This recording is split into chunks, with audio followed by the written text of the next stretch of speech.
Bonjour et bienvenue sur Périscola et sur Révise ton cours en 5 minutes. Ici, cette vidéo, elle s'adresse au troisième.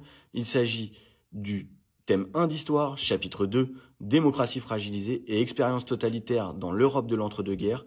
Beaucoup de mots pour dire qu'on va parler de l'URSS, de l'Allemagne nazie et des démocraties comme la France ou comme l'Angleterre. Si tu as suivi, on a déjà vu l'URSS et l'Allemagne nazie dans 2 précédentes vidéos. Ici, on va parler de la France. En intro, tu vas parler de quoi? Tu vas dire que le krach boursier de la bourse de New York en 1929 touche l'ensemble du monde, y compris la France. Et du coup, ça provoque quoi? Une crise économique avec montée du chômage, augmentation de la pauvreté. La Troisième République, les gouvernements de l'époque, sont un peu instables. Ils n'arrivent pas forcément à gérer la situation ni à résoudre la crise. Et du coup, il y a une montée des contestations qui proviennent des ligues d'extrême droite, dont les idées sont plutôt proches de celles de l'Allemagne nazie. Ça entraîne quoi? Le 6 février 1934, il y a une grande manifestation d'extrême droite dont le but est d'aller prendre l'Assemblée nationale et donc le pouvoir par la force. Ça vire à l'émeute, émeute réprimée dans le sang par la police et la gendarmerie. Ainsi, ça fait peur à la population. Les partis de gauche commencent à réfléchir à prendre leurs responsabilités. Donc les partis de gauche, c'est plutôt des partis qui sont tournés vers des lois sociales. C'est ce qu'on va voir par la suite. Ces partis de gauche vont manifester avec la population et se réunir ensemble dans ce qu'on appelle le Front populaire. Ces partis de gauche, ils sont 3. Il y a la SFIO, il y a le Parti communiste français et il y a les radicaux de gauche. En mai 1936, il y a des élections législatives qui vont être remportées par le Front populaire. Dès lors, c'est eux qui gouvernent la France. Et Léon Blum, président de la SFIO, premier secrétaire de la SFIO, devient président du Conseil.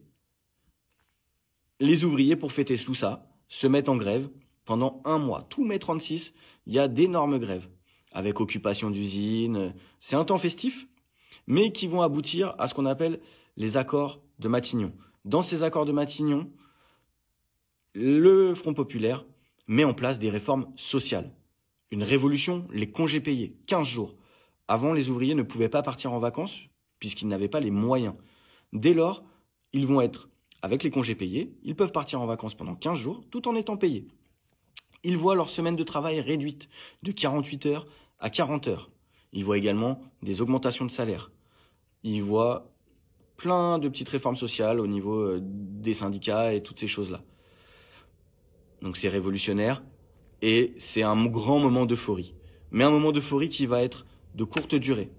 Puisqu'en 1938, face à la situation en Europe, les radicaux de gauche vont se retirer du Front populaire et se rallier à un nouveau gouvernement de centre droit. Un peu moins social, si vous voulez. Pourquoi je vous parle de l'Europe? Eh bien parce qu'en Europe, Hitler, en 1938, envahit l'Autriche, c'est ce qu'on appelle l'Anschluss. Puis, il va revendiquer la région des Sudètes, qui se situe en Tchécoslovaquie, qui est peuplée d'une majorité de langue allemande. La France et le Royaume-Uni signent, lors de la conférence de Munich en 1938, l'autorisation, si vous voulez, à Hitler d'envahir les Sudètes, ce qu'il fait très rapidement. Mais en plus, il prend la Tchécoslovaquie, au passage. Les Français, les Anglais ne bougent pas.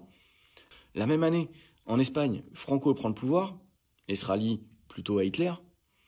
Donc vous voyez, la situation européenne, elle est un peu en tension.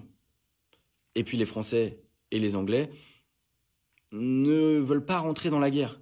Donc ils laissent un peu Hitler faire. En septembre 1939, ils s'attaquent à la Pologne, qui est une alliée des Anglais et des Français.